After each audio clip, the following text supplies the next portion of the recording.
What's going on, guys? Welcome to episode 86 here on the Proven Knowledge Podcast. This is the Creator Series. Today I welcomed an Ohio hip-hop artist. I've actually been working with this guy now for almost a year at this point, which is crazy. I think back in April of last year, he goes by the name of Grizz.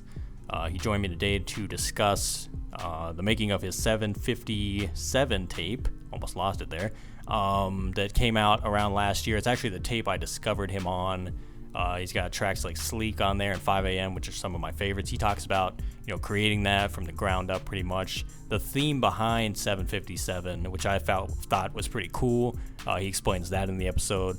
I think what I loved most about this was when he touched on the importance of creatives kind of having a reset period each day to kind of set aside some time to just live life a little bit, which I have actually been getting into a lot over the last year and change now. And it's something that a lot of us forget because we're so caught up in just work, and go. And we never really put aside the time to just do something normal and just be humans. And I think that, when he touched on it in the episode, that was great. And I hope you guys really take from that. And it's definitely important for us all to, do that and really keep ourselves from going crazy, because sometimes it's a lot to handle, especially if we're just by ourselves doing it, and it makes us better, creative wise to do that. So definitely good to keep in mind. I'm looking forward to all the stuff that Grizz has coming out soon. He's got music with a lot of other people. Me and him are dropping a song very soon, and we're working on an EP. And now that I know that he's in Ohio, we're gonna be working a lot in person too very soon. So this was a great episode. And I thank him for his time, and I'm looking forward to connecting again very soon. So without further ado, let's get into it. Welcome, everyone, to episode 86 here on the Proven Knowledge Podcast. This is the Creators Series. Today we have a really dope MC. I've been working with this guy a lot behind the scenes. We got some music coming out very soon. Grizz is here. How are you, man? Hey, appreciate that, man. I'm feeling good. How you feeling? I'm feeling great, and like I said, glad to finally, get you on here, have a good conversation with you, and let, people know a little bit more about you. So to start it off, we do just have you give an introduction. How did you get into music? How long have you been doing it? Pretty much basic information for those that might not be familiar with you. Yeah, not for sure. So basically, I want to say I've probably been doing music for about really locking in on it. I would say probably maybe 7-8 years probably. But I first kind of got into it because my family is I come from I guess you could say a quote unquote musical family. My dad, he was always playing guitar or drums when I was real young, and my mom used to play a lot of Aretha Franklin, Patti LaBelle, and just a lot of oldies for real. Mm-hmm. And then my sister was kind of on the R&B wave, so I kind of got the R&B era, I guess, from just being around her growing up and listening to whatever she would play when she was in high school, because she older than me. And then my sophomore year, I kind of just started messing around, just freestyling the beats on YouTube and stuff. And then my junior year, I actually tried my first attempt at an actual mixtape. And then I kind of just kept trying to build on how I wanted to sound, what I wanted my content to be like, and just kind of tried to keep progressing with it year by year, really. Yeah, I think that's always the goal, especially when you first get into it. You kind of just want to see if you're good at it, and then if you keep going and you keep getting better and better, I think you gain more confidence too. Because I feel I'll just speak for myself. When I started, I didn't have any confidence, so it was really just putting in the work every day to build it up and be okay, I can do this. I just got to keep going, and over time, it's going to get better and better. So. Exactly. So I'm interested, where did the name come from, the Grizz name? Has it always been the name, or did you change it, or where'd that come from? Now the Grizz is a variation for a longer word. So when I was in high school, I watched this movie. You ever seen any of the Halloween movies? Yeah. Yes. Yep. This is the one that came out in I want to say 07, 08. So I was a freshman or sophomore in high school, 14, 15. And it was this character in the movie. He ended up dying, but his name was Joe Grizzly. It was this dude that Michael Myers had fought at a truck stop or something. And I like the name because he was the only dude in the movie that actually really fought back and tried to save his own life. Everybody else was just getting wiped. I'm they're not even trying. So he was actually one of the dudes that really actually put up he still died, but he still put up a crazy fight before that. Yeah. So I was hey, this dude got heart, man. I rock with this dude. And then I started when I was making my mixtape, I had just put Joe Grizzly on it at first. And then like I dropped the LY. I'm like, nah, I don't want like an LY on it. So it was like just Joe Grizz.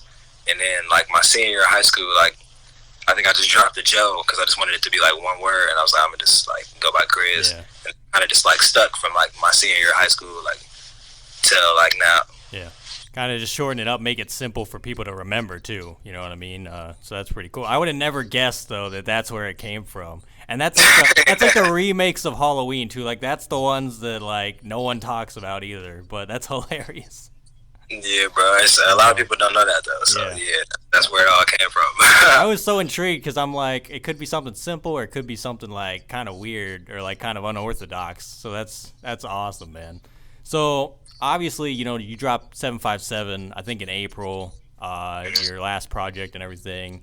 What kind of led to, you know, creating that whole project? Like, what is the theme behind it? Or was it just kind of like you got in, started making these songs, and it just became what it became? So I say like I kind of had the idea for a long time because it was from this. I had an actual like song called 757 that was on this like small EP called Freeway Vibes like a couple years back. Mm-hmm. So I kind of like in the song like I was just kind of like talking about like some things that I wanted to like make the whole project about.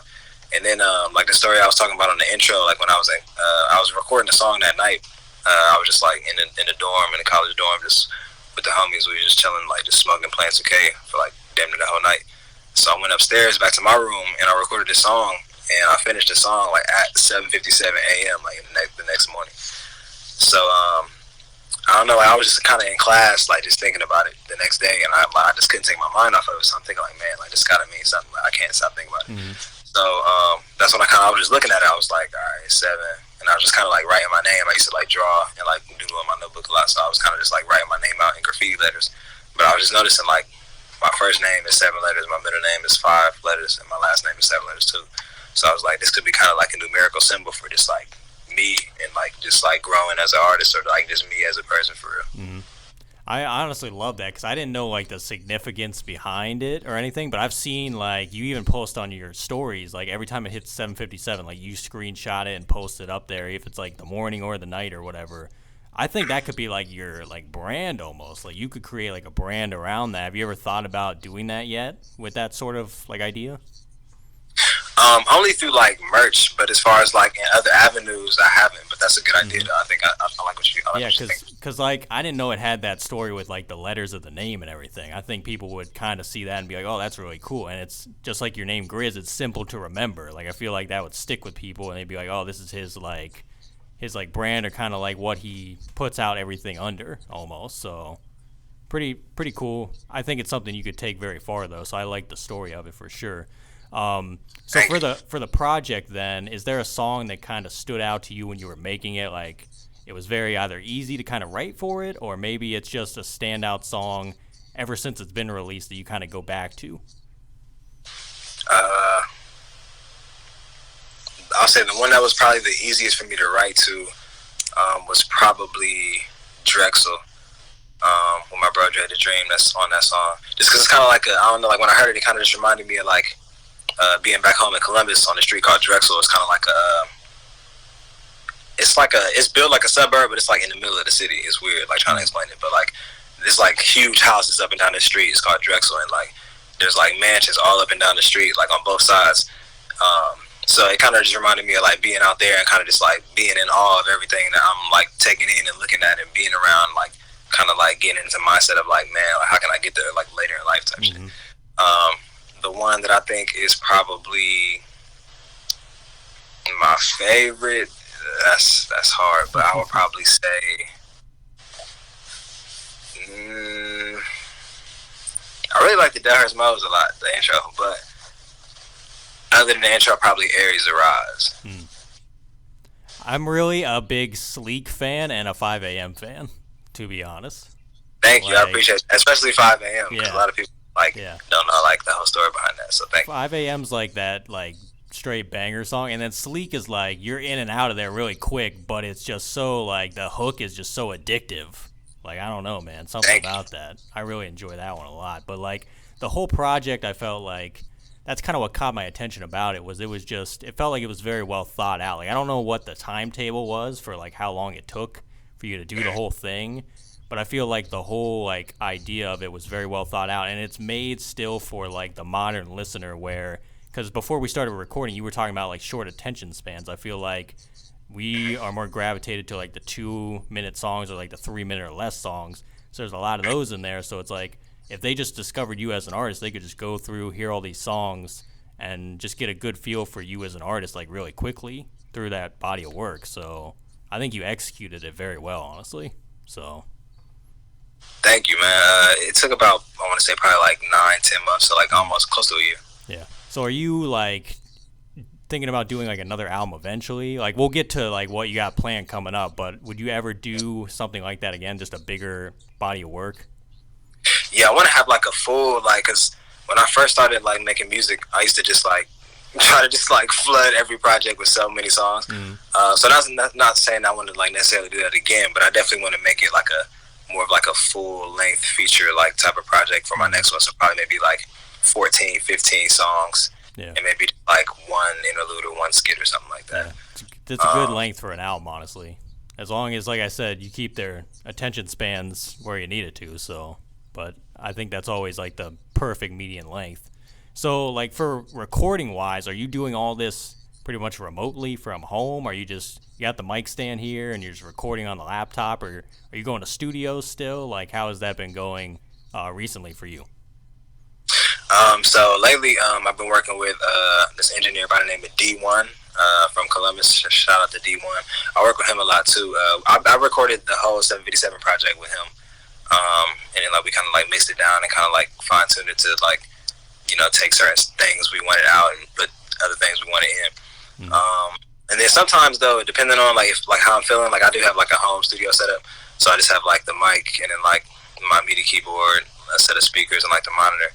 And I kind of just like can mix on that for like a reference, and then like once I like go to the studio, I kind of can like chop it down more and get it like more like fine tuned. You kind of just lay down the simple ideas, and then when you get in there, you kind of go more in depth. I think that's a good method, honestly.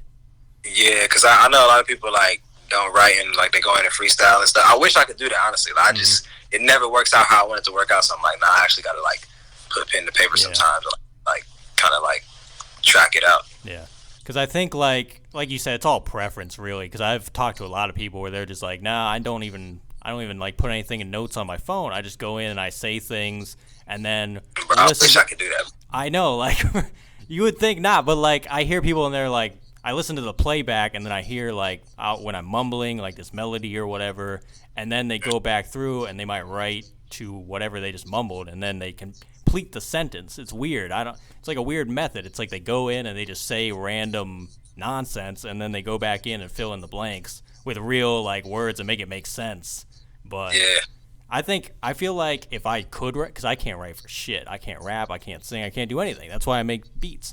But if I could, I feel like if I did that, that would never work for me. I would have to do traditional, like go in and write it down and just go through and see if it fit with the music, and then go back and revise and change it. But like, it is basically just a preference, you know what I mean, at the end of the day. So to each their own, I guess.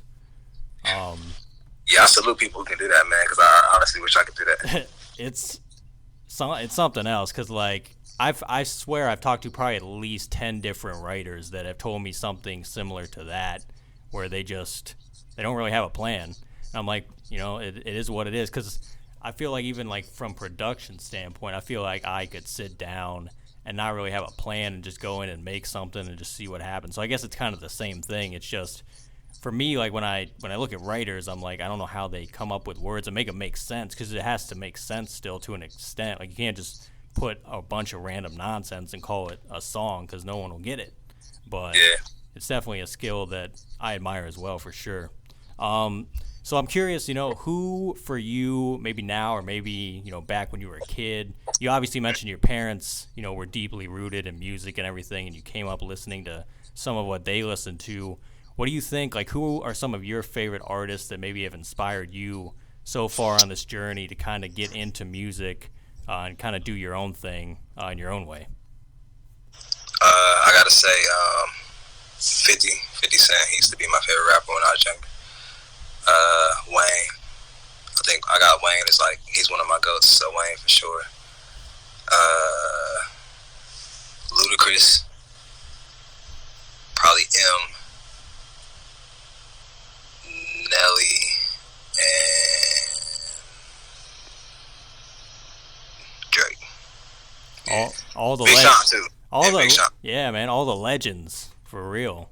Like all the best of the best. It's crazy. I was just thinking about Lil Wayne the other day, and I'm like, it seems like just yesterday he was about to retire. Like he came out and he was like, "Yeah, I'm pretty much done." I think it was like 2013. He was like, "Yeah, I'm pretty much done," and like everyone was kind of like, "Man, he's gonna retire." And then he just didn't stop. Like he just kept going. Like you still to this day see him on features. Like he was just on that Cordae song that just came out a bit ago. He went crazy. Dude, I was like, his verse is crazy. I'm like, it's very crazy to think that he's still going, and to think he's still not that old. Like I think he's like 39 or something. Like he's really not that old still, because he started when he was like 14 or whatever. So yeah, he been in it. So yeah, I see what you're saying. Yeah. How do you feel? So speaking of retirement, this is a good topic. I don't think I've ever touched on this in a podcast before. How do you feel about specifically like MCs like in hip hop, like when they say they're going to retire, right? Because we've seen Jay-Z retire and come back. We've seen like Logic is a good example. He just retired like last year and now he's already back. Like, how do you feel about that? Is it something that, like, let's say for you, if the time ever came, would you ever hang it up, or you feel like it's just you could rap forever as long as you had something to talk about? Like, do you feel like you would have to have something to really speak about to people to keep rapping, or would you ever get content to be like, okay, I'm good with whatever life brings me now? Like, I've said everything I need to say. Yeah, right now I can't see that point. Just because, like, I'm still, like, I don't know, I'm still, like, in a really inspired space, and I'm still kind of just, like, I'm having new experiences all the time, so I'm looking at the world different. I'm thinking about stuff different, and, like, I'm going through different stuff, so I can't really see that right now, but maybe, like, like, years and years down the line, like, say, like, if certain stuff, like, pops off, like, if I'm, like, maybe just, like, 40-something with, like, a family, then maybe I can see it. But I love music too much, though. I probably would never actually stop making music. I might not, like, release as much music, but I don't think I would ever really just, like, stop making music for real. It's just so interesting how, like, it seems like a lot of people, like, make a big deal out of, oh, they're going to retire, and then, like, a year or two later, they're back. And you're like, wait, did you just say you were going to retire? But, like, an artist like Jay-Z, I think, if he never rapped again, right, he would be fine because he's a billionaire. He's got all these other endeavors. He's got all this other stuff going on. He's probably one of the busiest people in the world, honestly. But, like, I feel like when he raps now, he's rapping for a reason. Like, he has something to say. So he knows that he doesn't have to just rap on anybody's stuff or just put out an album to please anyone. He's in the position. Yeah, he's in that position to be able to release music whenever he wants, and it just works for him, you know what I mean? So I guess it all depends on the person. Like you said, you love music so much, you never know. You might never give it up. It's just something you love to do. So exactly. Yeah, very interesting stuff, though. So maybe out of those artists or maybe someone else, is there anyone that's kind of like the dream collaboration right now, or have you ever thought about someone you'd want to do a song with or like a project with maybe? Bro, I'm not going to lie. I think about that shit every day. I'll probably... It's a couple people for I'll say Travis, Quavo, or Migos, Sway Lee from Ray Shrimmer, Janae Aiko. Just because I grew up idolizing 50, I want to do a song with 50. Like, it could be like, I know he like real hard in the production world, like TV series, like we could team up and do like a hard theme song for a TV show or something. Big Sean, because he be snapping. I just heard a song recently with him. It's him, Joey Badass, Wale, and Russ. It's on Russ' new album. They all was going crazy. Oh, yeah, I heard that. I forget what it's called, though. Oh, man. That was nice, though. And if I could pick like one more person to collab with, I might have to do Cash Page. I think Cash Page is hard as fuck for real. Her style is incredible, honestly. Her album Car Convos, bro, is like next level for real. Like, is that the I heard the song Options. Is that the one that Options is on? Options is on there, yeah. I heard that song, I'm like, this is a vibe. Like, She's raw, Yeah. bro. Yeah, Cash Page, Because I think I first heard her when she was on the Don Toliver album like a couple years ago, and I was like, who is that? And then I saw her like popping up in different spots, and then I heard, dang, that's when I first heard her yeah, for real. Like Euphoria. I'm like, yeah. she's And I think I saw options on like Spotify or something. I haven't really dug into a lot of her other stuff though, so I'm eventually gonna have to go like check out her full body of work and everything. Because I know like I think that was her first official album this year or whatever, last year. I forget when it came out, but I saw a lot of people talking about it, so I'll definitely have to go check that out. So out of the people that you've worked with up to this point, who do you think are some of your favorite people to make music with in general? What do you think? like artists or producers, like Yeah, either. could be either one. All right, I'll probably say Dre the Dream, Frvr Kent. He's an R&B artist, but he's crazy. Greg Owens, producer goes by Gio. His name is Greg Owens. On the producer side, I'm gonna say you, Sadler, and probably Marsh Beats on the production side, and then another artist.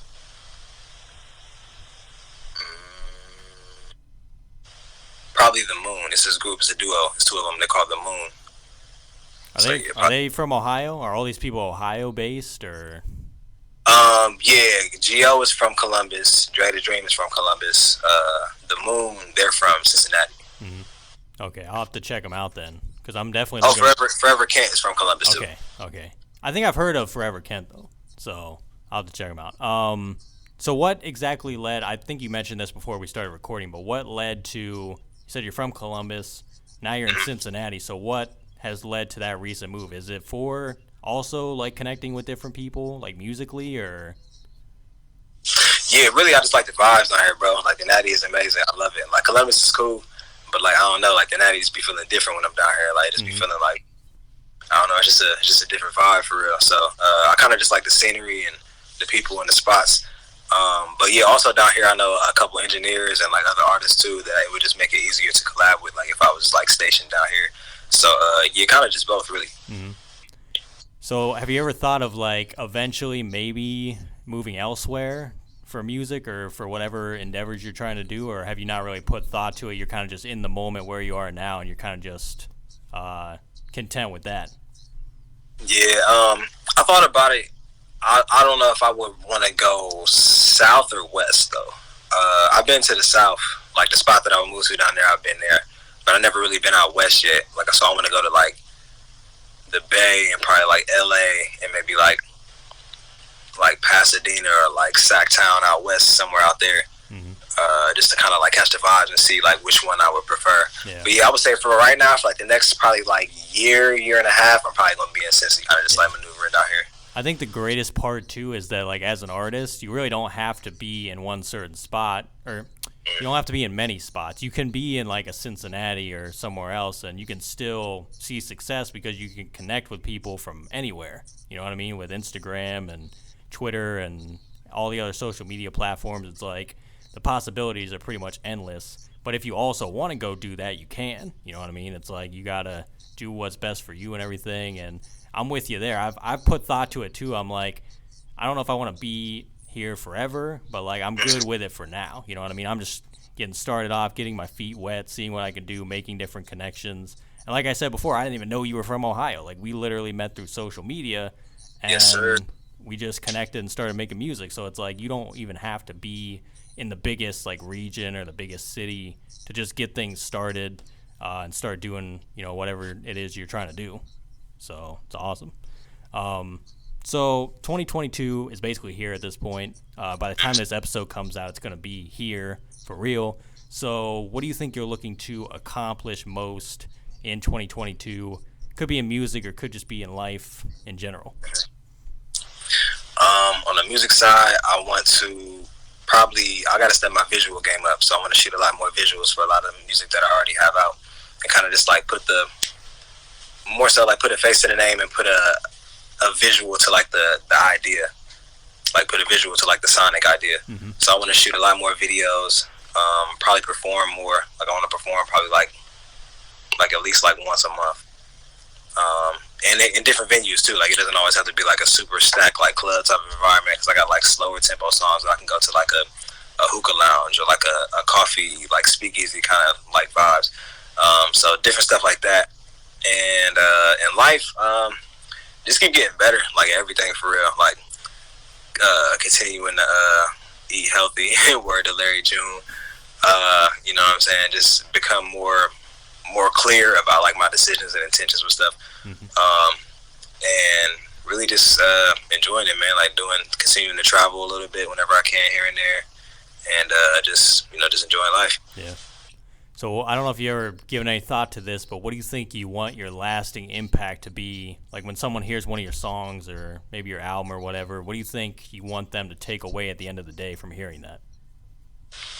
Bro, just to keep going and just to like always like strive to like kind of just come out of whatever you're going through, whether it's like a financial struggle for the moment, whether you're having like girl troubles for the moment, whether you're having like job troubles, like you trying to find the right job, or you just like feel like your job is just draining you and you coming home every day, you're just tired and you just going through it. Like just to keep going for real and to always like just be you. Like I got my Instagram bio, like do what you want every day. Like I know obviously like life sometimes makes us do what we have to do, but I feel like throughout each day, like try to find like 1 to 2 hours to do what you want to do, or like do something that is nostalgic to you, that kind of like keeps your motor going, so that way you can just maneuver through it and get through it, whatever you're going through. Yeah, love that, man. So I don't know if you have any like concrete release dates for some of this music, but can you reveal anything that might be coming like early 2022, or maybe like something you got planned that we can expect? Yeah, on New Year's I'm dropping a song called Ready to Blow. That's also produced by Sadler. And after that, I'm probably going to put out like 1 or 2 songs like on Valentine's Day. Kind of like more R&B inspired, I guess. But still like rapping though. And other than that, there's probably a couple of videos coming soon too, like around like the top of the year. I want to do a video for Delgado off of 757. And probably the intro. I'm probably gonna do videos for those 2 songs. Nice. So if you could go back 10 years ago, maybe give yourself a piece of advice, or maybe not change anything at all, what do you think you would do? 10 years ago, that would be, I'm 28 now, so that would have been my senior year of high school, now I'm 18. I would just tell myself, continue to do you and to grow and find your sound, and to stay inspired and stay motivated for real, and surround yourself with people who are the same way. Like whether you got friends who are painters and artists, like if they're inspired to chase their dreams and to become bigger painters and have their art in different exhibits, and you're hanging around somebody over here who's going to school and they're inspired to, or they're motivated to, like keep their grades up so they can get into this law program. Like just stay around people who are motivated and inspired, because it's gonna rub off on you. Mm-hmm. So I think you touched on this earlier, but 10 years from now, where do you think you envision yourself in your life and your career? 10 years from now, hopefully maybe like a Grammy or 2. I'll probably living like out west, like in California, somewhere out there. Probably 10 years, probably married for real, maybe.